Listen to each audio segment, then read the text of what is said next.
여러분 안녕하십니까? 여수 MBC 뉴스투데이입니다. 2026년 새해를 맞아 전남 동부권 자치단체별로 올해 주요 현안을 짚어보는 시간을 마련했습니다. 오늘은 첫 순서로 여수인데요. 국제 행사인 선박람회 성공 개최와 침체된 지역경제 활성화 등 만만치 않은 과제가 남아 있습니다. 문영철 기자입니다. 여수시가 2026년 제1호 업무로 선정한 건 청렴시책입니다. 지난해 공공기관 청렴도 평가에서 전남 지역 지자체 가운데 유일하게 최하위 등급을 받으면서 공직기강에 대한 비판 여론이 적지 않기 때문입니다. 여수시는 자체 감찰과 청렴 교육 등을 강화하겠다고 밝혔지만 처분이 확정되지 않은 비위 사건 등을 고려하면 올해도 청렴 등급 향상을 장담하기 어려운 상황이라 강도 높은 개선책이 필요합니다. 8개월 앞으로 다가온 선박람회와 관련해서는 13억 원 규모의 입장권 사전 구매가 이루어졌고 참가국은 18곳으로 늘었습니다. 하지만 낮은 인지도와 부족한 사업비에 대한 우려가 여전한 데다 행사 이후 사후 활용 방안까지 서둘러 모색해야 합니다. 사람이 몇 명이 온 게 중요한 게 아니라 이 선박람회를 개최함으로써 여수의 섬의 지속 가능한 변화, 계속 또 유지되는 그런 게 좀 모색이 됐으면. 지역 경제를 뒷받침했던 석유화학 산업은 지난해 말 관련 기업들이 정부에 사업 재편안을 제출했고 올해 본격적으로 추진될 전망입니다. 이와 관련해 여수시는 산업위기 특별 대응 지역과 고용 위기 지역 지정을 추진할 예정인데 기업들의 부담을 덜고 구조 조정에 대한 부작용을 최소화할 수 있는 대책도 이끌어내야 합니다. 가장 민감한 산업용 전기료 부분, 이 부분이 향후에 시행령을 통해서 제도적인 장치가 마련됐을 때 거기에 대한 부담을 줄이면은 활발한 투자 활동도 다시 이루어질 수 있고. 민선 8기 핵심 공약인 여수시 문화재단 설립은 오는 6월 출범을 목표로 추진되고 있습니다. 하지만 지방선거 일정을 고려해 출범 시기를 조정해야 한다는 주장도 적지 않은 상황. 또 여수 시립박물관 개관을 위해 누수 문제를 신속하게 해결해야 하는 등 문화예술 분야에서도 만만치 않은 과제가 남아 있습니다. MBC 뉴스 문형철입니다. 광주 전남 행정통합 추진과 관련해 속도보다 절차적 정당성과 민주적 합의가 우선돼야 한다는 목소리가 나왔습니다. 이태재 전남도 의원은 지방의회와 도민에 대한 사전 논의 없이 단체장 공동선언 형태로 곧바로 추진을 발표한 방식에 우려를 밝혔습니다. 이어 전라남도와 광주시에 통합의 효과와 한계, 권한 배분 등을 투명하게 공개하고 도민의 의사를 확인하는 도민투표를 실시할 것을 촉구했습니다. 지난해 고흥군의 농수산물 수출액이 전국 군 단위 지자체 가운데 가장 많은 것으로 집계됐습니다. 2025년 고흥군 농수산물 수출 실적을 잠정 집계한 결과 1,795억 원으로 역대 최고 수출액을 기록했습니다. 고흥군은 기존 주력 시장에 머물지 않고 동남아시아와 유럽 등으로 수출 영토를 넓힌 결과라며 올해 수출 목표액을 2,170억 원으로 설정하고 가공산업 육성 등에 박차를 가할 계획입니다. 중국발 저가 물량 공세로 지난해 철강업계도 위기를 맞았습니다. 이런 가운데 포스코 광양제철소는 위기를 넘기기 위한 고부가 산업과 친환경 기술 전환에 나서고 있다고 하는데요.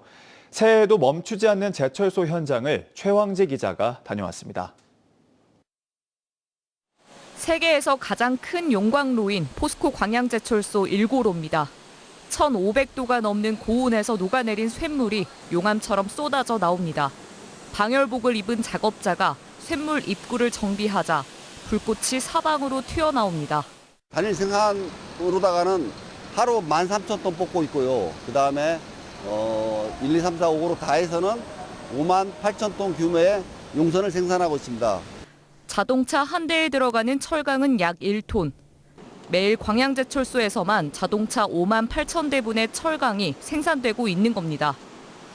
고로에서 나온 샘물은 불순물을 없애는 제강 공정으로 향합니다. 지금은 전로에 용선을 장입하고 있습니다. 쇳물을 전로에 담자 화염은 천장으로 솟구칩니다. 제강 작업이 끝난 철이 열연과 냉연 공정을 거치면 소비자들의 수요에 맞는 철강 제품이 됩니다.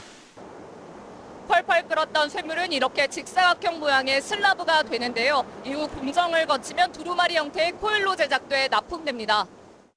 이 두루마리 코일은 중국의 공급 과잉에 어려움을 겪는 대표적인 범용 제품입니다.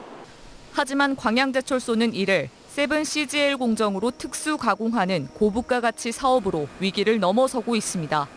또 최근엔 탄소 저감을 위해 대형 전기로를 도입했고 올해 초 가동을 목표로 하고 있습니다.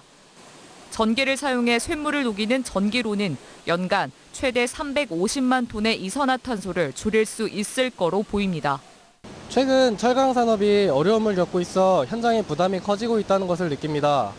하지만 저를 포함해 모든 구성원이 한마음으로 뭉쳐 위기를 기회로 바꾸려고 최일선에서 노력 중입니다.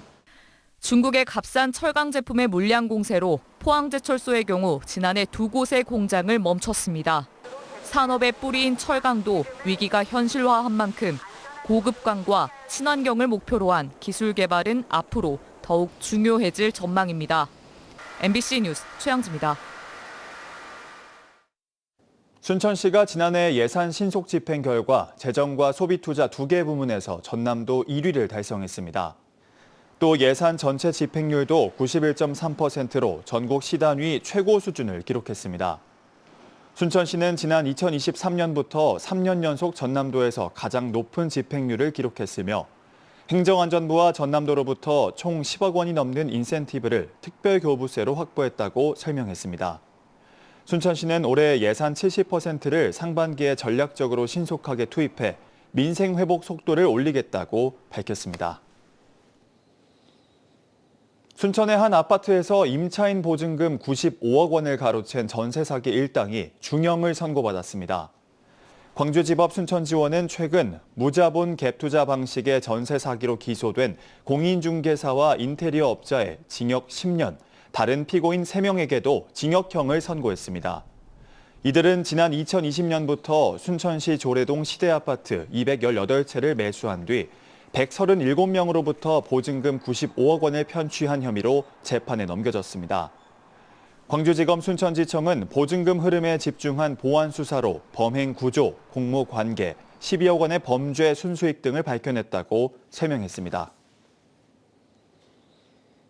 신안군이 어제부터 농어촌 기본소득 시범사업 신청을 시작했습니다. 다만 지난해 10월 31일 이후 신안군으로 전입한 주민은 지급이 유예되는 만큼 전입 시점과 연령 기준을 반드시 확인해야 하는데요. 문현철 기자입니다.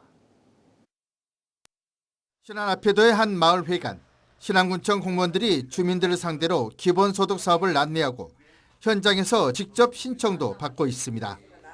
농어촌 기본소득 시범사업 신청 첫날, 마을 접수처와 읍면사무소에는 주민들의 발길이 이어지고 있습니다. 신청한 주민들은 다음 달부터 2년 동안 매달 20만 원씩 기본소득을 받게 됩니다. 참 어려울 때 돈이 나오니까 참 그 편리하게 앞으로 2년간은 쓰겠다. 앞으로 계속해서 좀 주문 쓰겠다 이런 바람을 갖고 있습니다. 이번 기본소득의 1차 신청 대상은 지난해 10월 30일 기준 신안군에 주소를 둔 주민입니다. 이 기준일 이후 전입한 주민은 모두 지급이 유예됩니다. 특히 신규 전입자의 경우 연령에 따라 지급 시점이 달라집니다. 40대 이하는 3개월, 50대 이하는 6개월, 50대 초과한 주민은 최대 1년까지 지급이 늦춰집니다. 당초 계획 인원이 39,816명이 저희들이 최대한 지급 인원을 국도비 확보한 예산에 한정돼 있었습니다. 그런데 지급 계획 인원보다 초과해서 전입이 오다 보니까 그 국비, 도비 지원 폭은 더 이상 지원할 수 없는 상황이어서 저희들도 군 실정에 맞춰서 제한할 수밖에 없는 상황이 됐습니다. 신안군 농어촌 기본소득은 지역경제 활성화와 인구 유입을 목표로 추진되고 있습니다. 실제로 시범지역 선정 이후 신안군 전입인구는 3,600여 명 증가했고 사망과 전출을 제한 순증만 2,900여 명에 달합니다. 지난해 말 기준 신안군 인구는 4만 1,800여 명입니다. 하지만 재정 부담은 여전히 과제로 남아 있습니다. 신안군이 올해 부담해야 하는 관련 사업비는 480억 원에 달합니다. 도비 비율이 확대되며 군비 부담은 약간 줄었지만 장기적으로는 군 재정에 적지 않은 부담이 될 수 있습니다. 또 하나의 과제는 지역사랑 상품권 사용처 제한입니다. 기본소득은 지역사랑 상품권으로 지급되지만 섬지역 특성상 식당이나 마트 외에는 사용처가 많지 않은 실정입니다. 시범사업 시행 과정에서 드러난 여러 과제를 어떻게 보완할지가 앞으로의 관건입니다. 농어촌 기본소득이 지역 소멸 위기에 처한 곳에 실질적인 활력이 될 수 있을지 신안군을 비롯한 전국 10곳 시범사업 지자체가 이제 본격적인 시험대에 올랐습니다. MBC 뉴스 문현철입니다. 전라남도가 소비 촉진과 상권 경영 안정을 위해 2,500억 원 규모의 지역사랑 상품권을 발행합니다. 전남도는 이번 달부터 50억 원을 투입해 상시 10% 할인율에 도비 2%를 더해 연초의 할인율을 12%로 올린다고 밝혔습니다. 또 지역사랑 상품권 발행 추이와 소비 효과를 종합적으로 분석해 추가 재정 지원 방안을 검토할 방침입니다. 전남드래곤즈의 새로운 사령탑이 어제 취임했습니다. 전남드래곤즈의 제17대 신임 감독인 박동혁 감독은 올 시즌 축구 감독 인생을 걸고 전남의 일부 승격을 이끌어내겠다고 밝혔는데요. 김주희 기자가 보도합니다. 전남 드래곤즈의 새로운 사령탑 박동혁 감독이 전격 취임했습니다. 전남 드래곤즈의 17번째 사령탑입니다. 박 감독은 지난 2018년 첫 감독직을 맡은 K리그2 아산 무궁화팀을 우승으로 이끌어내면서 한국 프로축구계에 돌풍을 일으켰던 주역이기도 합니다. 박 감독은 취임 일성으로 전남과 함께 감독 인생을 걸고 혼신의 힘을 쏟아부어 반드시 K리그 일부 승격의 목표를 달성하겠다고 밝혔습니다. 이와 함께 전남은 선수 구성과 조화가 잘 이루어진 팀으로 훌륭한 공격 자원들이 많다면서 지난 시즌 아쉬웠던 부분들을 보완해 완벽한 원팀을 이뤄내겠다고 덧붙였습니다. 많은 실점을 하기 때문에 굉장히 좀 어려웠던 경기도 많았고 조금 문제점이 거기서 나왔지 않았나 생각을 합니다. 그래서 동계훈련 때부터 수비에 대한 보완과 조직적인 수비를 바탕으로 조금 더 끈끈하고 안정된 수비를 좀 해야 된다라는 또 목표를 갖고 있습니다. 전남은 박동혁 감독의 취임과 함께 최성한 수석 코치 등 코칭 스태프의 구성도 모두 마무리 지었습니다.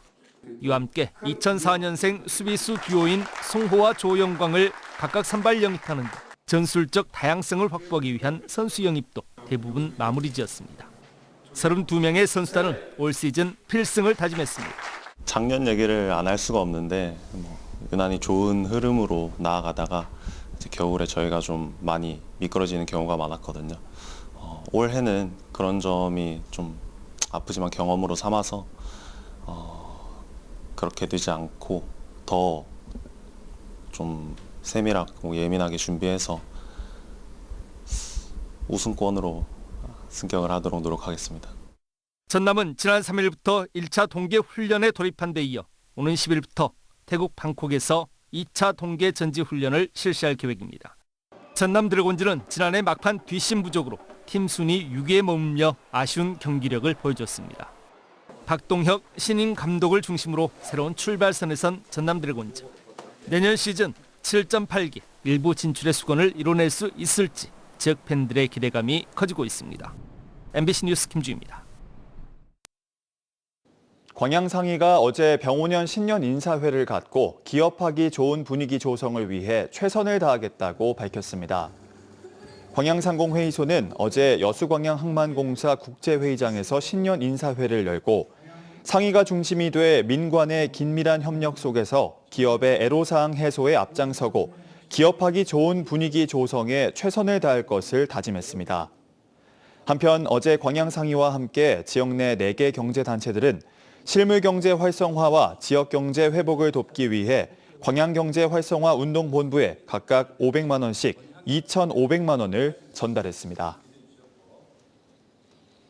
순천 송광사에서 서울로 가는 고속버스 노선이 개통됐습니다. 송광사는 지난 2일 고속버스 노선 개통식을 열고 상행 기준 오전 9시 30분, 오후 4시 하루 2차례 서울 센트럴시티 운행을 시작한다고 밝혔습니다. 해당 노선은 보성과 서울 간 노선에 송광사 입구 간이 정류장을 활용하는 것으로 수도권 방문객의 교통 편의가 대폭 개선될 전망입니다. 순천만 국가정원이 다시 찾고 싶은 이야기를 지닌 공간으로 확장을 이어갑니다. 순천시는 올해 국가정원의 치유 프로그램을 내실화하고 콘텐츠 확산, 글로벌 마케팅 강화를 중점적으로 추진해 정원의 역할과 기능성을 넓혀가겠다고 밝혔습니다. 지난해 순천만 국가정원은 방문객 약 470만 명이 다녀갔으며 일상과 여행, 쉼과 경험을 연결하는 지역 복합 문화 공간으로 자리 잡고 있습니다. 제1회 해창만 고흥 굴축제에 6천 명 이상이 다녀간 것으로 나타났습니다. 지난 3일 해창만 오토캠핑장에서 열린 굴축제에 하루 6천여 명이 다녀갔으며 준비된 굴 1.8톤이 1시간 30분 만에 모두 소진됐습니다. 고흥군은 겨울 미식축제로 확장할 수 있는 가능성을 확인했다며 개선 과제로는 주차 공간 확보와 가족, 어린이 대상 체험 프로그램 확대 등이 거론됐습니다. 광양시립도서관이 지역 청년들을 위한 도서구입비 지원 사업을 시행합니다. 광양시립도서관은 지역의 청년들이 취업과 진로준비 과정에서 발생하는 경제적 부담을 줄이기 위해 오는 12일부터 11월 30일까지 최대 10만 원까지 도서구입비의 50%를 지원하는 청년 도서구입비 지원 사업을 시행합니다. 광양시는 지난해에도 청년 도서구입비 지원 사업을 통해 모두 2,100여 명이 참여한 가운데 9,700여 권의 도서를 지원했습니다.